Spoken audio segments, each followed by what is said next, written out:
I'm Michael, and welcome to Beyond the Screenplay, the podcast where each week we do a conversational deep dive analysis into a film. Today we are talking about The Mummy, the 1999 version, directed by Stephen Sommers, screenplay by Stephen Sommers, based on the 1932 The Mummy, which I only learned today. We can talk about more of that. I'm joined by the Beyond the Screenplay team, Trisha Arand. Hello, everyone. Brian Bittner. Hello.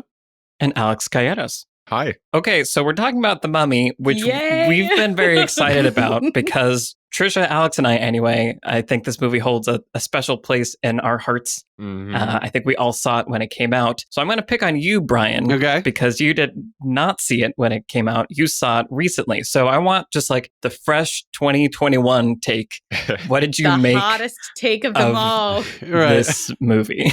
I mean, it's funny, right? There's this running theme of me watching movies for the first time now that I didn't see when I was a teenager, so it's like I saw The Iron Giant for the first time and I loved it. And I saw Mulan for the first time and I loved it. And I saw The Mummy for the first time.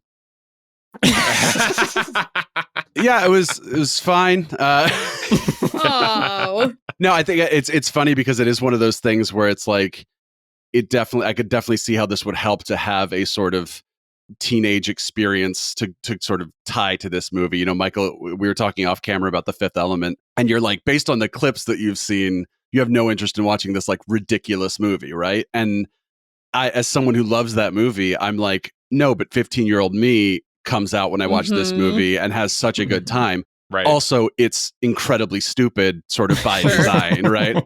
And it's like there's no part of me that would argue with somebody who saw The Fifth Element for the first time today and said, well, that was just like, I didn't enjoy that at all. I'd be like, yeah, I get that, So I think that was sort of my experience with The Mummy. It's this sort of, it was like I was really ready for just a fun, because this was back when movies were fun, right? Right. Like, what a time. yeah, which hasn't happened much in the past decade or so. Even like the superhero movies aren't fun, right? Right. So yeah, I was like all ready to have a good time, and then it was just it keeps pushing the boundary of where I enjoy the comedy. Basically, it's like any movie that has the bookshelf ladder sequence, I'm like, that's just probably not a movie for me. The Mummy. It's so good. It's a long take. They did it in camera.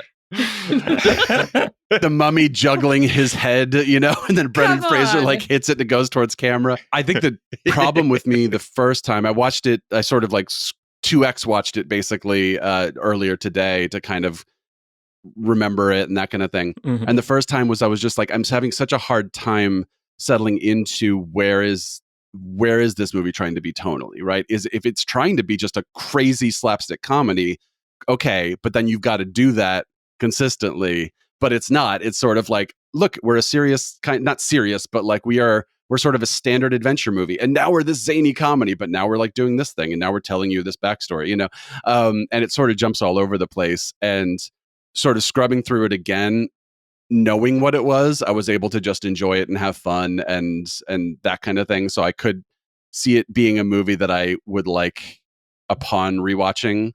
But just the first time, I was just like, I can't kind of settle into this. And it just, it didn't quite work for me.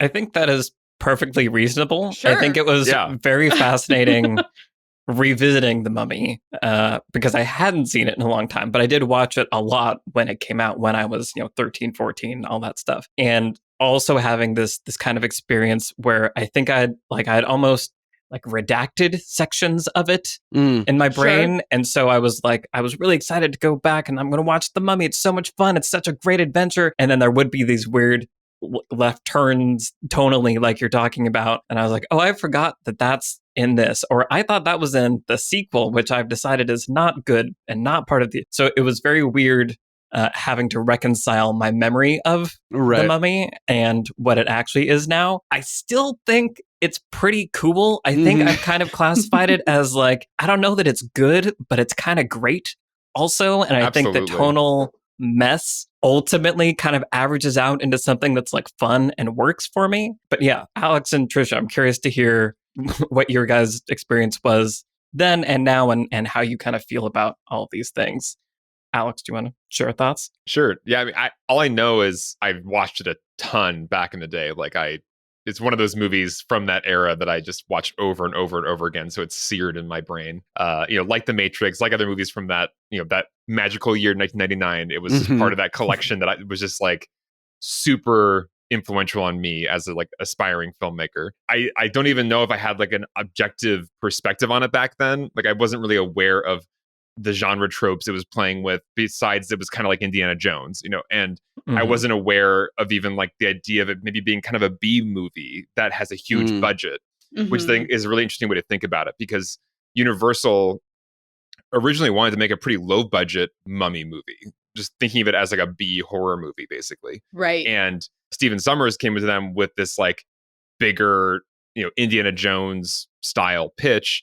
And they liked it so much, they blew the budget up to 80 million. And so you get this movie that feels free to be a B movie, where it's not taking itself too seriously. It's kind of all over the place. It's kind of grotesque in a lot of these weird ways. It goes to these horror places that don't seem like they belong in the same movie, with this kind of fun and games lightheartedness. And all of that combines into this really special, one-of-a-kind thing that even at the time, I do remember feeling like, wow, this is strange. This movie both has this and this in it. Like I wasn't used to movies having this kind of grotesquerie, but also this kind of cute, innocence at other times. Like charm. The charm, yeah. So much charm. Charm in spades. So all that is to say, it's hard to even speak about the movie from a super objective place, because I feel like I've been in it too much. But it was fun to revisit it and be able to see it with kind of my like film language knowledge now, and see all the places it's pulling from so directly, and think about like what a rare thing it was at the time. We talked about Pirates of the Caribbean, Curse of the Black Pearl being this rare, pure adventure film, with a twist, with zombie pirates. This is very similar. The finale feels very similar to Pirates of the Caribbean, with zombie mummies and a curse you have to break to like kill the bad guy and all these things. Make him mortal, and then you can kill him for real. Right, exactly. So yeah, it's an artifact of this time where we still had adventure movies, and I forgot that this existed before Pirates, and it almost seems like a prototype for Pirates in a lot of ways. Yeah, so, definitely. Lots of thoughts. Yeah, Trisha. I feel very similar to you, Alex, in that like this is such a part of my like DNA at this point that I don't know how to talk about it in any way other than just like I love this movie. I love this movie so much. Is it a good movie? I like that question is so far beyond me, and I'm also not even interested in it. Like I'm not interested in that question at all.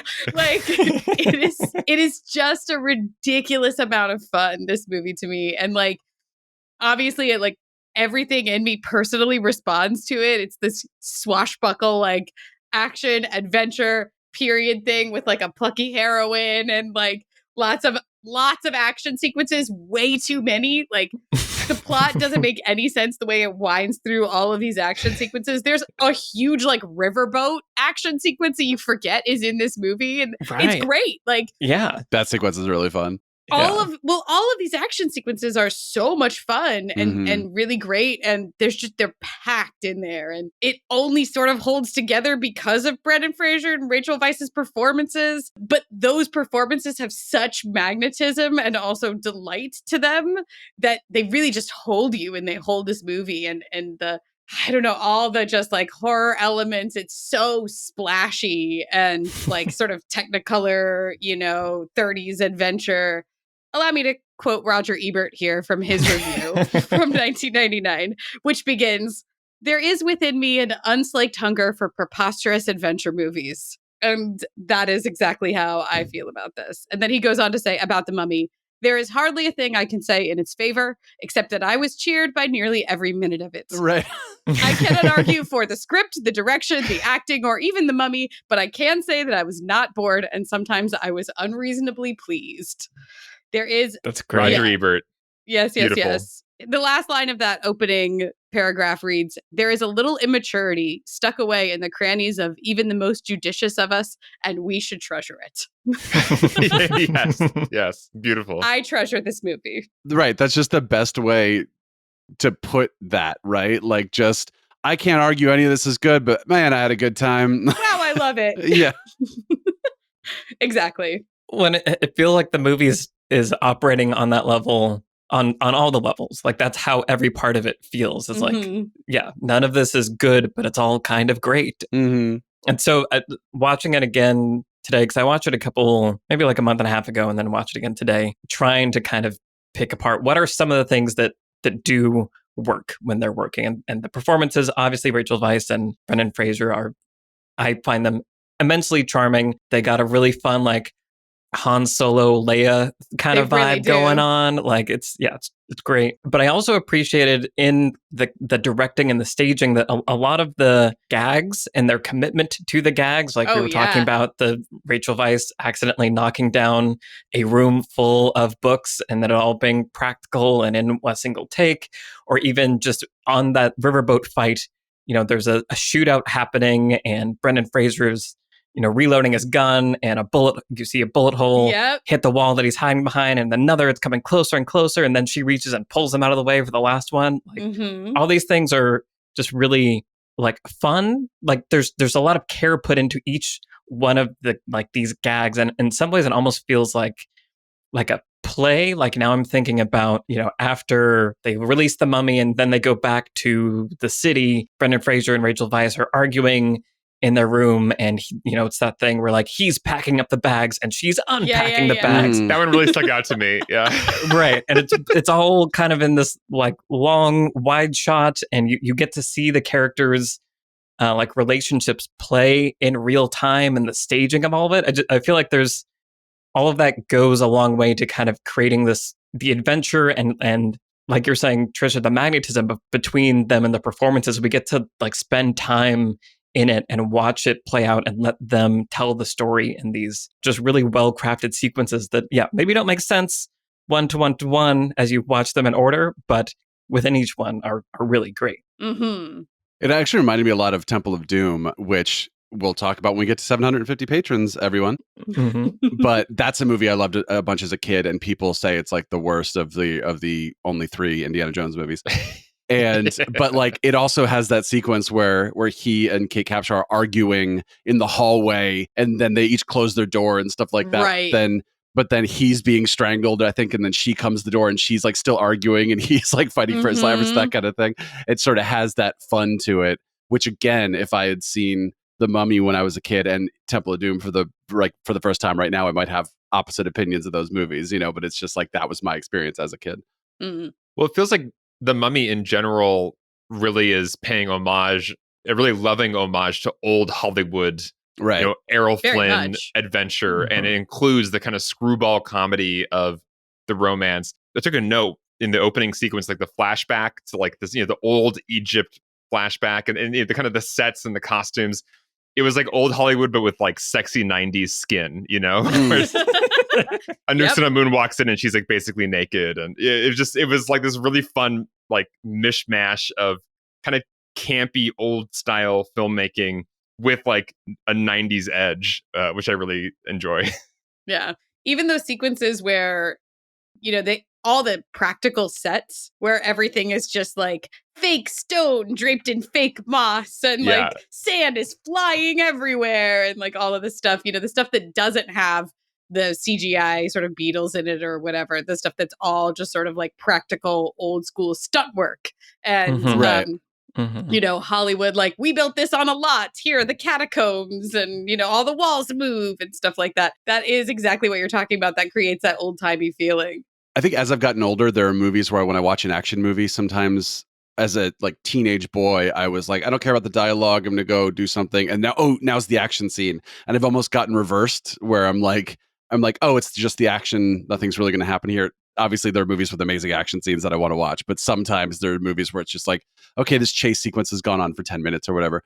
And The Mummy definitely felt like one of those movies where the action scenes were just so fun that I was having a great time during all of them. And I'm like, oh man, I'm so back into this. And like, I kind of maybe tuned out for a second, but like now I'm totally on board.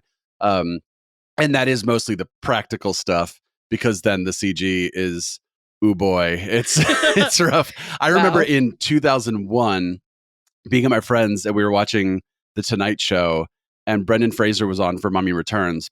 and he's setting up the clip, and he's like, they can do everything with computers now. So in the clip you're about to see, we're being chased by these demons, but they're all they're computer made. So they weren't actually there. And he sets this whole thing up, and then they show the clip, and it's just the worst CG. Like, even in 2001, my friend and I were like, oh wow, nobody in the right mind would think, like, how did they do that? Mm-hmm. Well, it was like the Rock body double in that movie, right? As the Scorpion King. Was that the second or the third or whichever?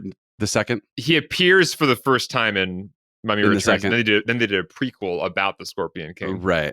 But I feel like the infamous shot of like the scorpion with the body and face of the Rock is from like the Mummy Returns. Very low resolution. Yeah. Worst CG. And in some ways, I feel like it kind of, Alex, you're talking about the sort of taking the old and mixing it with the new. I feel like ultimately the visual effects work for me in that mode in The Mummy, not in The Mummy Returns. Mm-hmm. But I agree with you. It's kind of in the same way that it still works for me in Pirates. There's something about the way the CG mummies look that it's obviously CG, but it's not in a way that takes me out of the fun of the action. Like I'm still enjoying watching Brendan Fraser like knock away all these CG, skeleton things away from Rachel Weisz. I don't know. And I think maybe in this case for me, it goes back to what I was talking about earlier, where the old school effects don't look real either. They look different. They look old school, but they look like they're from the 30s kind of. And I feel like they're supposed to, where, like I said, the rocks don't look like real heavy rocks, like, and that kind of thing. It looks like a set, and it's lit like a set. And except for the stuff that they did shoot on location, which all looks great and everything. But all that catacomb stuff where the huge statue falls and, they're like having these like books and these like built props that have a prop-like quality to them that are not real. They are Hollywood props. And so when you combine things like that with CG where you can see how it's fake, right? There's a sort of equal level of fakeness, I feel, that kind of just combines and feels tonally sort of consistent in spite of itself. It's something I remember talking about with my friends when The Phantom Menace came out, where I was like, look, the CG's not good, but it kind of fits in the world of this movie because everything is sort of candy colored and insane, right? So the CG isn't as off-putting as the Harry Potter movie or something where everything is like meant to look very dark and then suddenly there's this cartoon running around and you're like, that doesn't look quite right. Mm-hmm. Something I was thinking about watching it again also was, the phrase set pieces, right? Like you want your movie to have really good set pieces. And like you're saying, Trisha, like these are very literally set pieces where you feel like, okay, there was a scene, they built a set and this set is for this scene. But then they milk it for all it's worth. Like, we're talking about the riverboat scene. Like that's a really fun set piece that has everything you want from, like you get to spend some time there and you get the little exposition and then you get to watch them burn it all down and blow it up. And I feel like that rhythm is just so fun. That sequence makes me feel like I'm at Disneyland. Like that, like the boat sequence. I'm like, this is an amazing Disneyland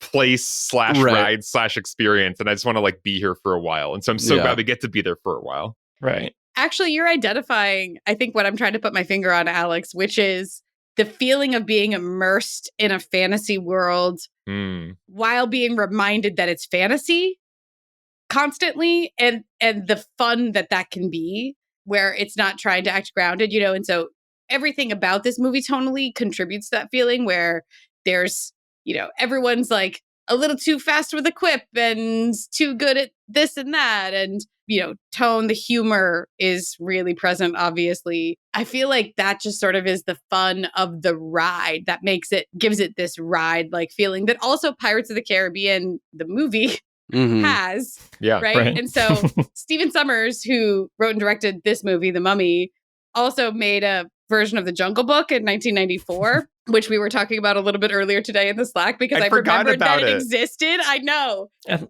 Lena Headey is in it? Like what? Yes. I mean, it's like, it's great to my recollection. I have not seen it in 20 years. I'm sure it is not great, but my little heart loved it the way that I love The Mummy. But I was thinking, I was like describing it to someone today, and I was like, this is what I wish the Jungle Cruise movie would be, right? Like the Jungle Cruise movie is not going to be like the Jungle Book from 1994, but I wish that it were going to be like that. I wish that we're going to lean into this, like get on this, sort of quaint, old-fashioned like genre ride and like have a good time while you're in it.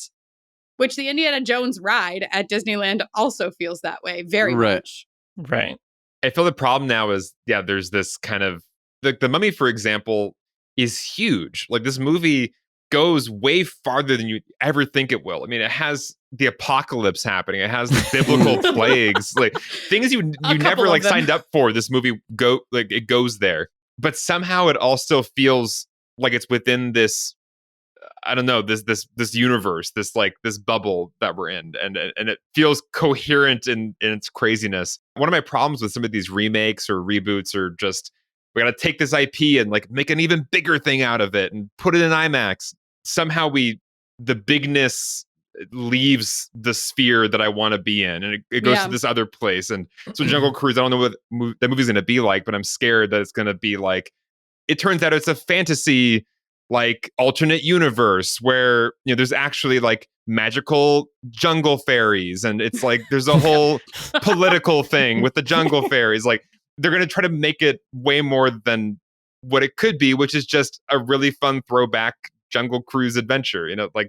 Maybe that's okay too, instead of whatever all this IP building stuff is. It's a scale issue that I feel like modern movies run into constantly, where it's like the world is gonna end, and then the world is gonna end, and then the universe is gonna end. Half of all life in the universe is gonna end. It keeps blowing up, and you lose touch with the characters, I think, when that happens. And I think that one of the smartest things this movie does, as we touched on earlier, is keep us focused on Rick and on Evie and their love story.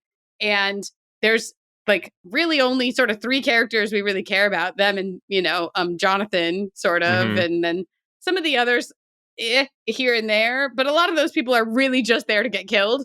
Right. And so the Americans. Benny is a great, henchman. evil, henchman person, But it does stay, I think that's what you're talking about, Alex. The scale, even while there are locusts flying everywhere, the scale still feels small because we know what Imhotep wants, and it's Evie. Right. And so like that's a very focused sort of small sort of goal for the villain that we can, and he and the hero are competing for the same goal. Right. So it's very smart to make it about the characters themselves. It's not about Imhotep wants to conquer the world. He wants this one specific person that we care about. Yep. I was thinking also about verisimilitude, right? And I think that's something that also has happened in the last 20 years with movies. Is it like it's about the end of the world, and it needs to feel like it's really about the end of the world, and like things need to feel real, and you have to believe this world, even though it's completely unbelievable. And I think that's what's kind of refreshing about The Mummy is like there's enough there that you can believe in this movie, but at no point do I feel like the movie is trying to make me accept the reality that these characters are in is my reality, or that it could ever be. Right. It's like if suddenly we cut to a news anchor explaining what was going on, it would just feel like this movie is insane, but you're not. You're with the people the whole time, And it's also a very slow build where you have the expositional intro, and then you have the opening scene with Rick, and then you have half a movie, right, of just sort of like exploring before the mummy stuff, wakes up, right before like the midpoint, of course, and then even then for like the second half of the second act, we're only with those few characters in the tomb and that kind of thing. So then it's not until the third act where all hell breaks loose, and by then you've bought it. And as you were saying, Trisha, the world can end in the third act. It's a problem when the world is ending at the inciting incident and then just has to keep ending for the rest of the movie, and like they have to keep one-upping themselves, like Pacific Rim, the mech punching the kaiju into space or whatever, where it's like, okay. The movie doesn't try to explain how the plagues are working, or like how all the water Certainly and alcohol not. turned into blood. Like we don't cut to the Pentagon being like, we're seeing activity over Egypt, right? It's like there's no sense of like an external universe that is like concerned with what's happening. It's just happening locally here. We don't know where the locust came from or how it even works. It's just happening. And that's really refreshing and what a relief. Well, and that's exactly what I was thinking too about it when I was watching it this time. When we talked about Pirates of the Caribbean, which is a Patreon episode, we were discussing the mechanics. Like, I don't know, I got really interested in the mechanics, like the magic in Pirates of the Caribbean, and like, what are the pieces that you need to do the curse, right? Like, how are the objects related? Who has them? Where are they? You have to keep track of that. I think Pirates does a great job of that. The Mummy does a terrible job of that. Right. Like, I've watched this movie 50 times and I can't tell you, like, okay, so he needs the jars, the organ jars. Are the organs in them? Clearly not, because now he's taking organs from other people. And then like he has the power of the plagues. Not all of them, apparently, because there's only like 4 Just that we half. see. Yeah, it's like half the plagues, but definitely not all. They come at random times. Sometimes he's there actually controlling them. Sometimes he's not anywhere near them, not really controlling them at all. He's sand sometimes. He's just Sometimes sand. he's made of sand. He's afraid of cats, Afraid but of only cats. up until a certain point. Right. How does any of this relate to, like the ceremony that he needs to bring Noxuna Moon back to life? Don't worry about that. There's so many pieces that you need for the machine. The mechanics of the Mummy are a disaster, but we don't care because Rick and Evie are people that we love. And like, ultimately we can track with, okay, the Mummy is trying to get Evie. We got it. And there's that simplicity to staying focused on the characters. It gets you stuff. Like, as the screenwriter, you get some of that. We're going to have the 10 plagues scene now. And you kind of get it for free without having to explain it by staying focused on the characters and scaling it down and keeping it small. Smart. I just love when just suddenly cuts to a wide shot of Cairo and there's like a million fireballs raining down. It goes from like 0 to 100 in like a second. It's like plagues now.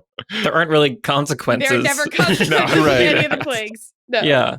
I think the little prologue that begins the movie helps kind of set this tonality also, because that whole sequence is pretty bonkers if you try to follow it too much. And I just don't understand so he was so bad, you're going to use this curse on him, but like you could have just killed him, but instead you're going to do the curse that has the like asterisks, once in 3,000 years it might bring about the end of the world. Like, it feels, I don't know, the decision making doesn't make any sense. Was it worth it to curse him with this?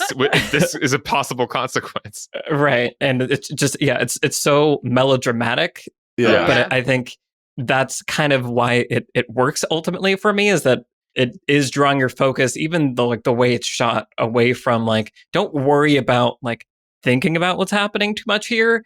The important part is this melodrama of these lovers that couldn't be and killed the pharaoh, and she's going to sacrifice herself, and like it's helping point your attention to, these are the things this story is going to care about. These other things, maybe not so much. Yeah, I think that was a weird thing for me. It was like watching the movie for the first time, that exposition scene was cool. And I was like, okay, cool. I get what happened here and all this stuff. And then we cut to the battle sequence, which is a lot of fun. But then it's sort of like, oh, by the way, this movie's like insane and goofy and that kind of thing. I was like, oh, okay. Because you just showed me like a really long, like very melodramatic, But I really do like the way that sequence sets up Brendan Fraser's character. He's sort of more of an everyman, right? Because he's not a coward, but he's scared. He's not going to stand there and just try to fight 100 people. He's going to run for his life. It's sort of a way of saying, this isn't Harrison Ford or Tom Cruise. And this is more of like kind of a hero, but also kind of a guy. And I think like Brendan Fraser is a good casting for that kind of a role, And one thing that surprised me is, as a fan of Airheads and Encino Man, I was not expecting a long-haired Brendan Fraser in this movie, but I got that, and that was just a really nice little icing on the cake. Was just like long-haired, off the rails, don't know what he's going to do next. Brendan Fraser. I was like, oh, cool. The jail sequence. For like a minute, For like a minute, but it was 1 minute more than I was expecting, so I was on board for it. I don't love his name. I feel like that. O'Connell. Rick O'Connell. Yeah, O'Connell is not a good name to yell. The fact that she calls him O'Connell constantly. Right. But it is such a old-timey Hollywood name, right? It's like I that feel feels like like calling it out is a old Hollywood thing. right. O'Connell. Yeah, it's just like Rick O'Connell is, I don't know. Indiana Jones is pretty hard to beat, I guess. Totally. So. I mean, Indiana Jones is kind of a terrible name, right? Like, let's be clear about that. But it's so cool. I like agree. Indy. Like you It can rolls yell off the Indy. tongue. And Indy, yeah, it works. But Yeah. his name is Indiana. They named the dog Indiana. Like, come on. I just was thinking a lot about the character design, though, of Rick O'Connell when I was watching it this time and why he's so great. And if you guys have thoughts on this, I am so curious to hear them. It's not just because he is incredibly gorgeous and has the coolest costumes in this movie, which he really does, and also has the coolest guns all the time. And like, great hair, great like, pants, in great that opening everything. sequence when he's like reloading and he's got a bullet in his teeth and he's just like backing up and he's like pulling bullets out of his teeth to put them in his rifle. Come on. Anyway. The guns kind of like, they're cool, but it's also just like adult me is sort of like, that's really like, what's better than one gun? 2 guns. How much ammo does he have in them? As much ammo as we need for the sound effects to fill until we've decided that now he needs to reload his 6 shooters that he just shot 40 shots from. It's a little silly, but it is cool. I feel like it's part of the whole, right? Yeah. It's like playing with guns, like toy guns as a kid is basically how the actors are treating the guns. Right. This must have been post Tomb Raider also, because I feel like Tomb Raider kind of popularized infinite gun. Lara Croft running around with her dual pistols is kind of an iconic thing. Right. Yeah. But I think too, one of the things that makes him so lovable is he's very quick and impulsive, almost, where he's decisive in his actions and he's just a man of action that doesn't think or talk about what he's going to do. He just does things. And that both works to his advantage a lot in this movie, and it also gets him into trouble sometimes. His wit is one example of that. But also the fact that, like, for example, he just punches Jonathan through the bars of the jail cell and then kisses Evie through the bars of the jail cell. Both of those are just essentially gut reaction sort of things. He's just sort of seizing the opportunity without thinking them through or talking about what he's going to do next. And he makes a great leader of the team for this reason, and sort of the perfect protagonist for this movie, because I feel like I see so many movies where the team is just sitting around arguing about what they're going to do, and the hero's trying to like sell them a plan. And O'Connell does none of that. He's never trying to sell a plan to anyone. He's just off starting the next plan. And people kind of just have to follow along with whatever his plan is. I don't know. The perfect example of it is later in the movie where he's like, okay, Evie, you're going to stay here. You 2 guys are going to guard the door. And Jonathan, you're coming with me. And Evie's like, how dare you? I'm not going to do any of that. And he just picks her up and throws her into the room and shuts the doors and locks it and just walks away. But it's without breaking expression, breaking his stride. He just is like, immediately, I'm doing the plan. I'm not even going to like argue with you about it. And it keeps the action moving. But also, again, it gets him into trouble sometimes where the first thing he does when he meets the mummy is shoot it. And he thinks that's handled it, right? He's like, no, I got him. I definitely got him. It's all fixed and handled. So being a man of action is sort of perfect for this, where we buy that he can handle things as they're thrown at him because he's very quick.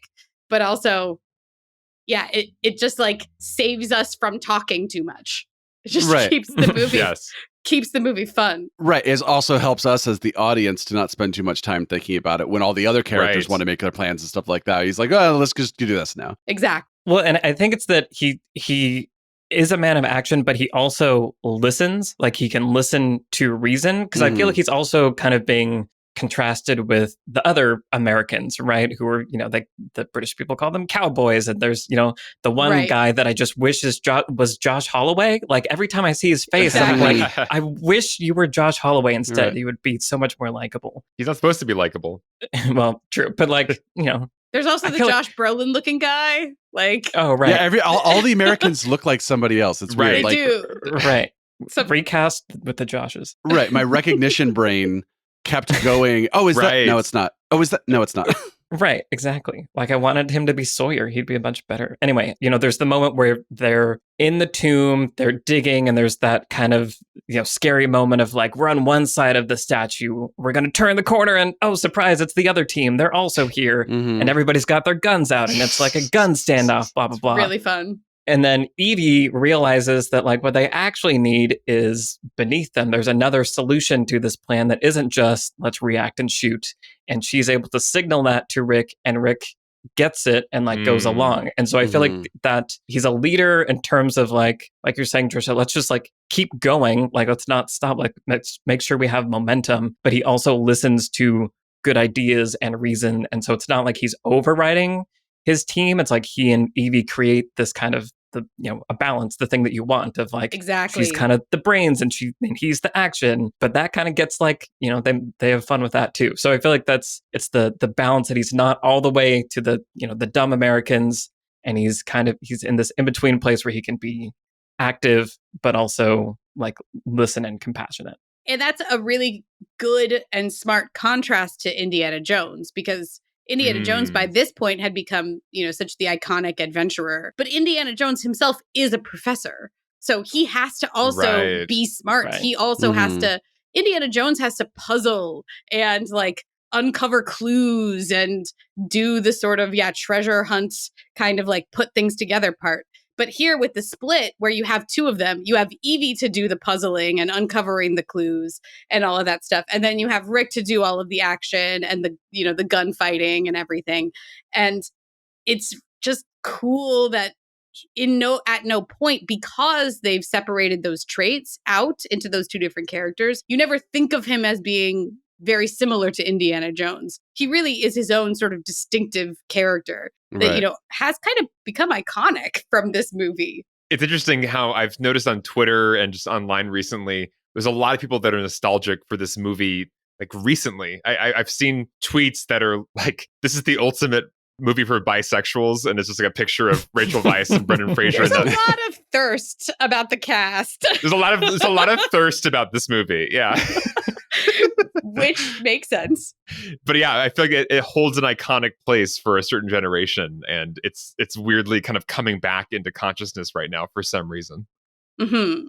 Well, now that we've talked about Brendan Fraser, can we talk about the absolute star of this movie, Rachel Weisz, and how damn good she is in this, and how adorable she is. The sound she makes when riding her camel, it's just like the cutest thing in the world.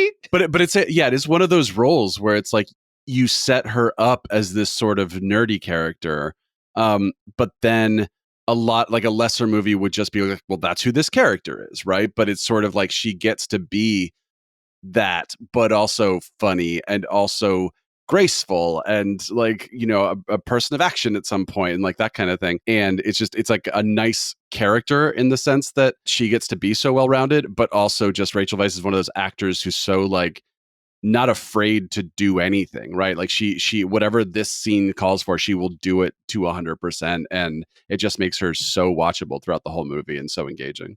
Mm-hmm. Yeah, the character is very charming because the character herself has no real, she's not putting on anything. Like she's very earnest, she's very straightforward, she's openly nerdy and excited about Egyptology. And it's interesting because it's in this moment in time, maybe, and also just because of the way the movie is calling back to old Hollywood tropes, she kind of gets to both be the modern brains of the operation, kind of like female protagonist, but also she gets to be like total damsel in distress and old Hollywood moments of getting kissed by the dead thing and being strapped up at the end to the sacrifice altar to be rescued. So it's an interesting blend of both, the kind of 90s woman where it's like, I'm the smart one, I'm, you all be lost without me. And yet also she kind of gets to do the classical old Hollywood thing all in the same movie, which is, it's a rare combo. You don't usually it'd be, today, once again, we might swing all the way to she's almost one-dimensional in this new way, in this 21st century way, where it's like, I am basically like a one-dimensional, perfect, like brainiac person, and I don't even get to have fun because I'm like very serious. And that's that's no fun either. Like, I like the combo we get to have here. And she's radiant. Yeah. And she's smiling so much in this movie. Yes. That I was just realizing as I was watching it this time, just how much her smile like lights up everything around her. It's exactly what you're talking about, Alex. It's the earnestness of the character and how she's so thrilled to be there. And even when the mummy is like trying to kill her, she's a little bit excited that like anything is happening. A mummy to is her. trying to kill her. Yeah, right. That's crazy. Like when things are happening, she's not scared. She keeps her wits about her. For one, which is also just wonderful, right? Where like she's just reading the hieroglyphics as fast as she can while sort of, everything is sort of devolving around her. And she's like, patience is a virtue, kind of thing. Right. She also, just has this sort of refreshing joy at being in this movie at all. and in this adventure, right? And that's such a lovely character to have where she's not scared. She's never like screaming. She's never crying. She doesn't want to go home. She wants to be there. Right. She's like super game. She is the one who drags him out onto this like adventure because she's so excited to go on this adventure. She rescues him. She buys him out of prison to take him on an adventure. And that's just a lovely, sort of secondary protagonist to have. It reminds me of her character in The Brothers Bloom, which also is a very earnest, sweet, kind of go-getter character who wants adventure. And yeah, she's somehow, Rachel Weisz seems to be particularly good at capturing that just charm and energy, and the smiling is really special. Right. Yeah. Well, it's funny because I was just looking at her filmography, and I think that she's someone who didn't really come to my attention until a good 5 or 6 years later, since I didn't see this movie. And I think she sort of around that time developed a, not necessarily typecasting, but she was often playing a sort of more stoic adult character, which she also does incredibly well. So it was very refreshing to see her as this like younger, more excitable, very smiley kind of character. Because it's like, oh, that's also Rachel Weisz. That's awesome. Mm-hmm. I always knew her as the girl from The Mummy. Right. Of course. Right. Like how I knew her. Yeah. When for our episode on The Favorite, I was watching a lot of interviews with her, and there was a question about like, how did you go about, kind of crafting your character? And she's such like an interesting role model for women and blah, blah, blah. And Rachel Weisz was like, at that time, I was just excited to be cast in a thing. Like I was a young actor, and I was just so I feel like perhaps some of that just genuine excitement that she had to be there, like helped that character like bring some of that energy to it. And just like the idea of smiling, I want someone who has more time on their hands than me to create a chart of the amount of screen time per movie with smiling in it over time, because I feel like we don't smile anymore in movies. Like just the smiling per capita has dropped dramatically. Yeah. For our episode on Annihilation, join our Patreon. Yeah. Speaking of no smiles. Zero smile film. God. Yeah. Or watch Devs for a zero smile limited series. Yeah. Alex Garland does not like smiles. So watch his movies if you hate smiling. Yeah. I guess the other word I'm looking for her is curious, right? She has this curiosity, which is what inspired her to be an Egyptologist and makes her so excited about the adventure and everything. But it enables her to ask questions, and her curiosity is what makes her game. But also it like kind of leads to some of the most charming and iconic scenes in this. I love the scene where she, on the riverboat, where she just asks him why he kissed her. Right. She's like, why did you kiss me? And he's just like, has the most Rick answer of all time. Seemed like a good idea at the time. I was about to be hanged. It seemed like a good idea at the time. Yeah. But that's just a lovely exchange where, he's so ready to deal with the next problem. And again, like sort of opportunistic, right? Kind of thing. Like that's what makes him roguish. And she just has this delightful curiosity where she's not afraid to ask him to his face. And then I love the scene afterward where she's like brushing her hair and she's like, well, it wasn't that good of a kiss anyway, but she's so distracted by it. It's just, I don't know. I love the romance in this movie is really charming, not just because of their characters, but because it's part of the text. Like the movie doesn't go out of its way to put them at odds or ignore that the romance is happening. Right? I feel like both of those things feel contrived, where they're not doing a Han and Leia like, well, I don't like you. Well, you do too. They're not doing that.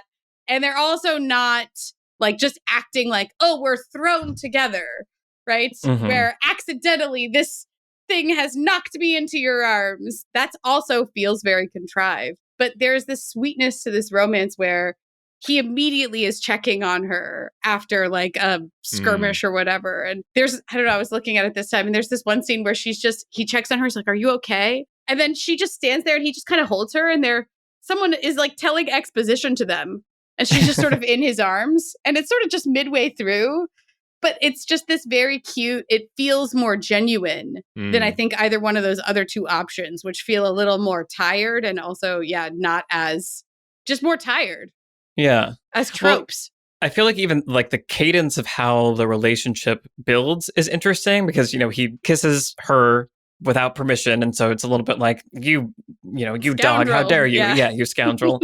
So then she's like, ugh, that guy. And then you see him and he's all like cleaned up and it's Brendan Fraser. And so you get like, okay, well now maybe she's into it, but maybe he's not there. Like, I feel like he only kind of gives, starts to vocalize an attraction after they've like spent time together. And he's sort of saying like, I can't figure her out. So it feels like they kind of both eventually arrive at a like attraction, not just because you are the man here and I am the woman here, but after spending time with each other and like what the other one means, they're each kind of like a reflection, like a mirror for each other a little bit. And like, I think she's kind of using him to figure out like, who am I? Am I an adventurer? Or like, I don't know. There's just more happening there than just we are the male and female leads. And so we must be in a relationship. And it's hard to pick apart, but I feel like it does elevate it and make it something special. And it's just, again, it's Brendan Fraser, Rachel Weisz, and that. It's chemistry. Does so much work. Yeah. Yeah. They have great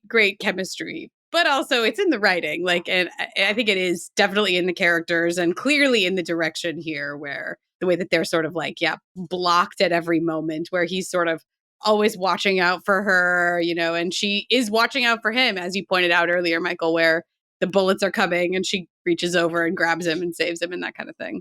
Yeah. The Mummy Returns is like a whole other thing. I don't know if you guys rewatched that. That was... Well, I remember don't they have a kid? They do. Movie? So they have a kid, they're married, and also like the movie like jumps the shark. Like if you think like it goes crazy and that the one mummy jumps the shark. Yeah, Brian, did you see The Mummy Returns? No, but my question is the kid British? And if so, what does he refer to Rachel Weisz as? Yes, and I can't remember. Because if it's Mum? if it's Mummy, then I'm out. No!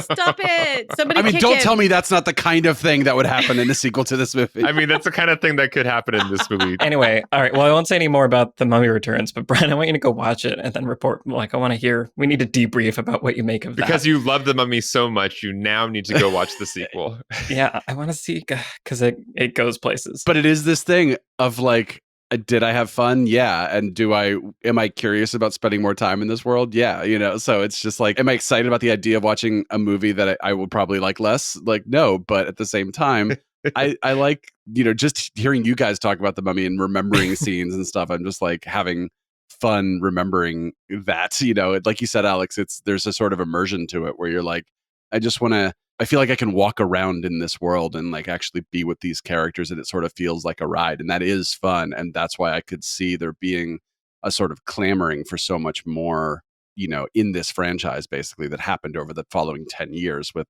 next 2 Mummy movies and then Scorpion King. And then I think there was like another Scorpion King movie, right? Like just they kind of kept going for a while. Yeah. Yeah. I want a Disneyland scale experience of like the Mummy universe.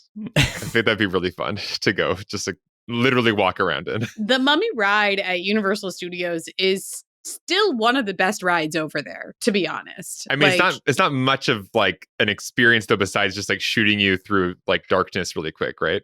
It's just like an indoor roller coaster. Yeah, but sorry, Universal Studios just doesn't have any good rides anymore. So, like, it's true. They don't have much space. They're like on a hill, Yeah, they didn't have any space. But the Mummy ride is a really good one by comparison to most of the other ones at Universal Studios. Correct. Right. It's actually a ride. It's not a motion. Yeah. Wow, Sorry. so sad. Sorry, this took a turn. Yeah. All right, well, why don't we go around and say what lessons we're going to take from The Mummy? Before we dive into lessons, I want to take a moment to thank all the patrons who support the show. We've been doing Beyond the Screenplay for over 2 years now, which is kind of hard to believe. Oh my gosh. And we want to make sure we can keep doing it for years to come. So if you are enjoying the show, we'd really appreciate your support. There are lots of ways to support Beyond the Screenplay. Simply telling a friend about it is always useful. Most podcasts grow via word of mouth. Checking out our sponsors always helps and encourages them to keep sponsoring the show. And of course, you can support us on Patreon. When you join, you can get access to our Discord and chat with a growing community of fellow film nerds. Get access to 24 patron-exclusive episodes. I counted those, which makes sense, I guess, 2 years. Yeah. There's a new one every month, and you will help us get closer to reaching our goal, which, as Brian mentioned earlier, when we hit 750 patrons, we'll do a 3-part series on the Indiana Jones movies, and then a special patron exclusive on refrigerators and aliens and crystal skulls. But clearly, we have a lot of thoughts about this adventure genre, and I feel like I just want to talk about Indiana Jones now. Help us grow the show and join our awesome community over at patreon.com/Beyond the Screenplay. All right, lessons from The Mummy. Trisha, start us off. I love Betty. I'm going to talk about Betty for a minute. It is awesome to have a henchman. I don't know. I feel like there aren't great henchmen anymore. This used to be a staple of action adventure movies. The James Bond henchmen are some of the most iconic characters in the James Bond series. And I'm sorry, hench people. Hench persons. I'm sorry. Use the gender neutral. Politically correct term for hench things. Yes. But Betty is a great one. He starts off as this like tentative ally. He's one of the first characters we meet. We actually meet him before we meet the Rachel Weisz character. And he manages to continue I don't know, he's sort of always maneuvering and pushing the plot whenever he needs to, but he also has a lot of personality and is just wonderful to hate, you know? And part of that is Kevin J. O'Connor's performance, which is fantastic in this. But it's also just a cleverly utilized character because you often have to keep your villain and your hero from really confronting each other too soon, right? You got to keep them apart. And a henchman is a great way to do that, where you can tie up your hero fighting with the henchman and you can keep your villain like a big, scary bad and save him for the climax. And this movie utilizes Benny to do that really well. A good henchman is a great device and also a fun character for actors to play and can end up being an iconic character. And Benny's death in this is wonderful. Benny makes it longer than the Mummy does. He outlives the Mummy and he almost gets away. And then he has such a great death right at the end. I just feel like the art of the henchman has really been lost. And Benny is a very, very good one. That's a really great point. And then he shows up and There Will Be Blood and you're like, wait a minute, where do I know this person from? And then you look up on IMDb and like, wait, he's the guy from the Mummy? That was my experience anyway. That's funny. And also the scene where Rick is kicking the crap out of him to get information is just a really, really great scene. Where he's threatening him with the ceiling fan? Yeah. Throwing him against one wall, throwing him over here. And I also just, a good henchman who does have like shifting loyalties and, you know, might give up the bad guy, right? He's not like a true believer. And so, again, just a good plot device. It's just well utilized is refreshing. Yeah, absolutely. Brian, what about you? That actually ties in really nicely with my lesson, which is about the ensemble cast and this sort of dual function it serves on either half of the movie. So in the first half of the movie, they create this constant tension of, as you were saying, Trisha, where do their allegiances lie and what are they going to do? So it's like, is the brother going to turn on them? Is the doctor going to turn on them? Is Benny, maybe he'll end up being trustworthy. Maybe he'll be the sort of classic henchman who gets a heart at the last minute and decides to, stop the villain or whatever. And then you have Oded Fehr's character, Ardeth Bey, who, and his whole group of people, where the first half of the movie, his job is just to like say cryptic things from a hill mostly. But then when they actually show up, you're like, oh, what are these guys going to do? What's their interest? And then, of course, you have all these other treasure hunters, the Americans, which gives the story not only tension, but also a nice sense of urgency. It's not just you get to hang out and just wait till you're ready to go do this. It's no, there's a race now to get to this thing, right? A literal race. Right. But then at the midpoint of this movie, it becomes a horror movie. And what do you need for a good horror movie but a large cast of disposable nobodies? Yep. That's an excellent point. Right. So then now we have all these people we've introduced, and we're like, but you don't care about any of them, so let's watch them all get killed. So there's this interesting sort of parabolic arc, right, where we have over the first half more and more cast members joining, more and more characters joining the cast, and then after the midpoint, they all start fading away basically as they become mummy fodder. So it's kind of nice to see the cast serving that dual purpose. It's not just once the mummy comes out, then they just don't matter anymore. It's like, no, we have these characters. Now let's use them for this sort of other subgenre of movie that it turns into at this point. Mm-hmm. Yeah, that's a really interesting point. I like that. Alex, what about you? My lesson is often the lesson that I jump to, which is about the promise of the premise, which is I just love a movie that leaves nothing on the table. Is that the... And now I'm having a Michael Brain, like, idiom questioning. Yeah, I think that's the phrase, it leaves right? nothing on the table because everything went into it. I think so. You know what I mean? Basically, It leaves no tomb unrated. There you go. Exactly. This is a movie that's not saving something for a sequel, even though they made a sequel because they made a lot of money. It's thinking about, okay, I'm going to do a throwback adventure Egypt mummy curse movie. Like, what are all the things that implies? We're going to do the treasure hunters. We're going to do the biblical plagues. We're going to do ancient curses. We're going to do the requisite scenes at the end with, like, the Indiana Jones walls coming in and you're escaping. Like, we're going to do all of it. And then we're going to do it a little bit more with, like, CG mummies, doing backflips and Brendan Fraser fighting them.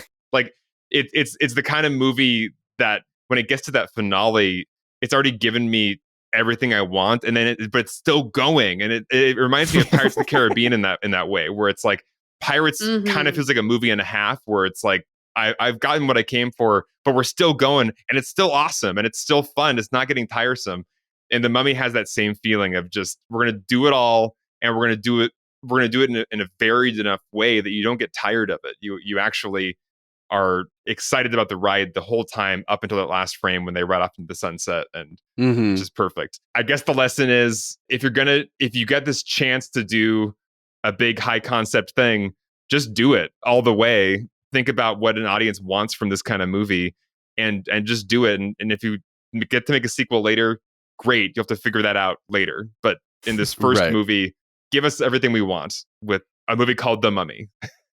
Yeah.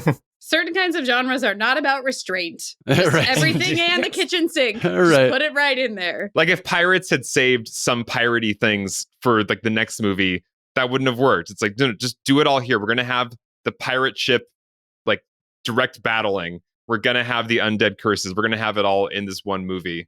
And once again, you'll have to figure out some weird stuff for the sequels because we've already done it. Right. It's maybe not the best recipe for sequels, but it's the best recipe for a good movie. Yeah. Right. Correct. There's one little action thing that I think we can be done with as movies forever, which The Mummy does and The Fifth Element does, which is a character is about to it's usually a side shot, and a character is about to hit an enemy, but there's an enemy coming up behind them. And we don't know if they know that the enemy's coming up behind them. And then either on purpose or by accident, with the backswing before they're about to hit the enemy in front of them, they take out the enemy behind them. I'm like, and granted, The Mummy is 20 plus years ago, but I'm like, I've seen this happen so many times in movies now that I don't need to see it ever again. That'd be fun. I also love the like Han Solo style, like charge Run away around the corner, come charging right back around. Followed by enemies. Yeah, exactly. Followed by enemies. Yeah.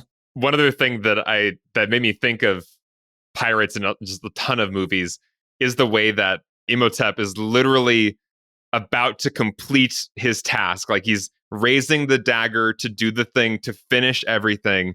And there's like a disruption in the corner. And so he stops and he's like, I'm going to go check out what's happening over here. Yeah. It's like, you could have just finished and like been like immortal and done, but you decided to like stop, check out this sound just to double check. The ruckus. Yeah. or the classic, like, you just cut my arm off, so I'm going to throw you towards the other side of the room and then walk towards you slowly. Like, wait, what? I do feel like the first time you see Imhotep and he's in the hotel room or whatever, and after like Brendan Fraser empties his 40 shots from his two little guns, the Mummy just comes up, walks, and just kind of tosses him across the room. Yeah. And it's like, I feel like you could have done so much more. Like, you're putting distance between you and your target. Anyway. Yeah.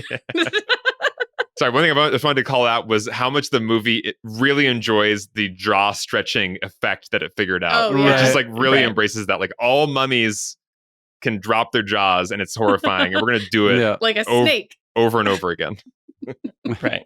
Inspiring pirates and I Am Legend and all You're these right. things. Mm-hmm. This all sort of ties into my lesson, which is, I mentioned earlier, I like it when movies don't worry about too much verisimilitude. Like, Mhm. sometimes I just want to go to a theater and then the movie starts and it feels like it's telling me, I'm just going to tell you a story. Like, this is a story. You don't have to think it's true. Like, I'm not going to spend a bunch of time. Like, we're just going to have fun and we're going to tell you a story and just like sit back, relax, and enjoy the ride. And it doesn't mean that like it still has to be well constructed and well written. And there are, I think, things about the script that are, again, maybe not good, but great. Like, even if all the beats don't maybe always make sense how you got there, they're always the beats you want to be at. And within them, they are doing the thing. And I don't know. I really appreciate this kind of tone that, as we've been saying, is missing of just like it's just gonna be a movie. Like, sometimes I just want someone to make a movie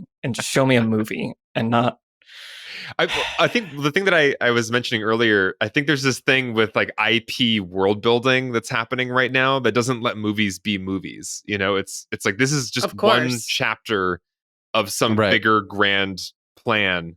And so this can't just be a movie. It's got to actually lay a foundation of like a new universe. Dark universe. A dark universe. Yeah. Speaking of other mummy movies. Yeah. Things that are the most opposite of this also. Like, it has none of the things that are good about the mummy in it. No. Anyway. 2017 mummy. Yeah, that's right. Oh boy. What have you guys been watching recently? Brian, tell me about what you've been watching recently. So at the end of our Paddington episode, we had a mini Sally Hawkins love fest, and I wanted to keep it going. So I was looking into her filmography, and I discovered a movie I'm not sure I ever heard of. It's called Maudie from 2016, directed by Aisling Walsh, and it stars Sally Hawkins and Ethan Hawke. So you got, you got double the Hawk. Yes, Michael just shadow puppeted a hawk for all of you listeners out there. But Sally Hawkins plays Maud Lewis, who is a real life folk artist from Nova Scotia, who her paintings became famous toward the end of her life in about the 1960s. And she had severe arthritis, and she was sort of basically really challenging for her to move towards the end of her life, but she was still making paintings and, doing everything she could. The movie at least paints her as this, no pun intended, it treats her as this sort of social outcast by her family and the people around her. And towards the beginning of the story, she moves in with Ethan Hawke, who is sort of another social outcast, just a very gruff bear of a man who's a fish peddler and peddler. Yeah, fish peddler. But no, it sort of follows their relationship and how her paintings start to take off and all that kind of thing. And the movie is good, but the performances, the two of them are just bananas on toast amazing, as you would expect. Sally Hawkins, just insanely good. Like, why was this performance not all over the world when, it happened? But also, I usually have trouble whenever Ethan Hawke tries to pretend he's not Ethan Hawke in a movie. Sure. Like, you know what I mean? Right. Yeah. I'm like, don't pretend you're this, person, you're whatever. Like, you're just Ethan Hawke. Just be Ethan Hawke. I like you best that way. But he totally nails it for this character. He just slips into the performance in a way where I feel like I forget I'm watching Ethan Hawke. So the two of them, both the performances together, but also their interaction with each other is really beautiful. Maudie, Maudie, 2016. Check it out. Nice. Yeah. Awesome. Cool. All right. Trisha, what have you been watching? So my sister was visiting me recently because vaccines and things are opening and people can fly on planes now and all that stuff. And we were looking for something to watch when she was here. And she was like, have you been watching Queer Eye? And I was like, no, because for some reason, I don't know, I was trying to act like reality TV is beneath me or something, which it definitely is not. Like, I love Great British Baking Show as much as anybody else does. And and also HGTV house shows and things like that. So I do watch like versions of, reality shows or whatever, but I was like, Queer Eye, absolutely. I do not watch that makeover show you speak of. It is amazing, and I've like basically watched all of Queer Eye, and it's just such a tonic for my heart. Like, I don't know, I just really have been loving it. It's so good, and so much of it was filmed like, so it's on your Netflix, by the way, and it is a makeover show, but they do all the things. Like, they fix the person's house, and they like teach them to cook, and they also like fix their wardrobe, and they also like fix their hair and grooming, and they also like fix their life as much as they can, where they try to like repair relationships in their life and things like that. It's great. And they've, done different seasons. There was a season in Kansas City. There was a season in Atlanta. And they go to, often places where, there isn't a lot of queer culture. And they kind of like. Right. I was going to say, when you said those cities. Yeah. Yeah. Right. And they roll into areas where they like may not be welcome. And there are people on the show that you would not expect to ever be on the show, where you're like, who nominated you for this? What made you say yes? Like, and, but I don't know, the show is just like really well put together. And I'm sure there's the veneer of reality TV is over it, and it's edited heavily to make it into this little sort of heartwarming, hour-long package of like, someone from rural Missouri learned about how much, the Fab Five could influence them to get over their divorce and reconnect with their kids. And you're like, okay, probably not, but like, I love that story. Right. I don't know. It's really great. It's just really, really great. Get rid of the verisimilitude. Just tell the story. Like, that's all we care there you about. go. Right. And the personalities of the guys. Look, you guys all watch it. Why am I telling you what Queer Eye is? Like, it's awesome. I just want to tell you. I really, really love it. I have not seen any, but Wikipedia tells me that the 5th season is based in Philadelphia, so I'm going to go watch that immediately. Yes. I mean, and it is great. Nice. It's such a well-produced show. They do such a good job of getting a cross-section of people from all walks of life to be a part of this, like, sort of, little makeover experience. So they've like had like a young doctor who's like just finished her residency, and she is like starting her full-time career. And then they also have like a farmer, and they have a firefighter, and then they have like a man who is disabled because he was shot in the abdomen. Like, they do a really great job of telling different people's stories. So strongly recommend. If for some reason, like me, you thought you were above Queer Eye, I'm here to tell you, you are not. Nice. Excellent. Well, so I've mentioned before that I have this weird relationship with Scorsese films and Shutter Island in particular, where I decide I want to watch it, get hooked, come away liking it, think about it more, and then I'm like, wait, did I like that or do I not like that movie? And then like a year passes, and then I'm like, I think I want to watch Shutter Island, and I just like do the whole thing over again. So I just watched Shutter Island again. But I feel like I've completed my arc with it. And I think part of what I've identified is that the first time I saw it, it's a movie that's twisty and playing with your perception of reality and what is and what isn't. And the way it ends left a question in my mind that I've been trying to answer every time I watch it. And I think I've finally found the answer and have resolved any like unresolved feelings I had with it. And I can't say any more without completely spoiling the movie. I want to talk to you about this. I think, like The Mummy, I don't know that it's like a good movie, but it's kind of great. And I think I really, really like it. That's where I've come down on it. So perhaps my last Shutter Island rewatch is what I have done recently. And thumbs up.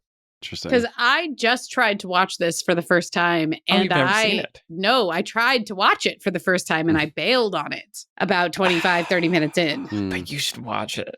Like, I get it. It's. I feel like it acts like it's scarier than it is. Yeah, that was the reason. It's a whole thing. Yeah, I know. It was late at night. Sure. Don't watch it late at night. But I think it's really interesting, and it'd be fun to talk about it at some point. Yeah, I watched it once and was like, okay. Then that's the end of my relationship with that movie. So I'd be interested to watch it again. Right. I think that's probably what most people's is, but it's stuck in my brain, but I think I finally cracked it. Okay. Yeah. And Alex, last but not least, I know you watched something on CuriosityStream, who is back again as the sponsor of this episode. CuriosityStream, if you don't know, is the streaming service featuring thousands of documentaries and nonfiction titles. Alex, what did you watch? So I watched The Kingdom, How Fungi Made Our World, or Fungi. I don't know. They say it a bunch of different ways in the documentary. Like fungi, yeah. Fungi, fungi. I heard it like all three ways by scientists in the documentary. Anyway, it's a documentary about fungi, however you want to say it. And it's really fascinating. It's a good companion piece to another documentary I recommended some episode way back when called Fantastic Fungi, which is a really fun doc. But this one on CuriosityStream is a little bit more about natural history and about the role that this weird thing, this separate kingdom from plants and animals, fungi, it played this really crucial role in helping basically life move out of the ocean and onto land. Like it basically made it possible for plants to proliferate over the land, made it possible for mammals to really like take over the world after the dinosaurs. So basically we're all here because of this weird mushroom thing. And it gets really into just all the different steps at which it was a crucial part of evolution. And then it gets into some really horrifying stuff near the end about how climate change is making it so types of fungi that normally wouldn't be in like our habitats is going to start coming out, which may be like lethal and kill people. So it ended on a really like disturbing note. It felt like an outbreak in Vancouver in recent years where people were like getting infected with a thing that was never seen outside of Australia before. So anyway, lots of great stuff. And I really am fascinated with fungi and mushrooms and the way they interact with forests. It's just a weird alien thing. And I think the science on it is still kind of new.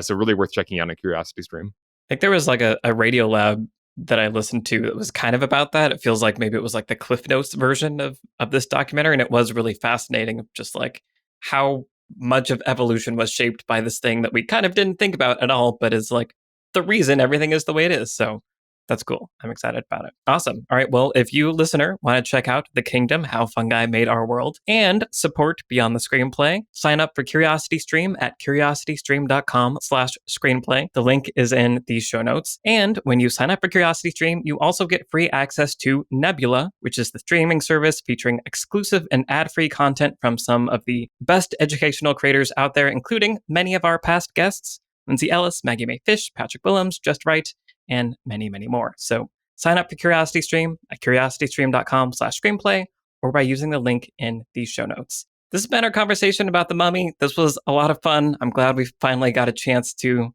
do this because we've been talking about it internally for a long time. So I'm glad we went for it. I really want to make Brian watch the sequel. All right. Maybe we shall get together and... Because we can do that soon. Now. That's right. Oh, God. Yay. Mummy Returns live changing. stream in 1 week. Perfect. Awesome. Well, yes, this has been a conversation about The Mummy. Thank you, as always, to the patrons for making the show possible. Thank you to our producer, Vince Major, and our editor, Eric Schneider. I'm Michael Tucker, and I've been joined today by Trisha Rand, Brian Bittner, and Alex Calleros. All of our Twitter handles are in the show notes. Send us a tweet and say hi, and we will see you in the next episode. Bye, everybody. Bye-bye. Bye.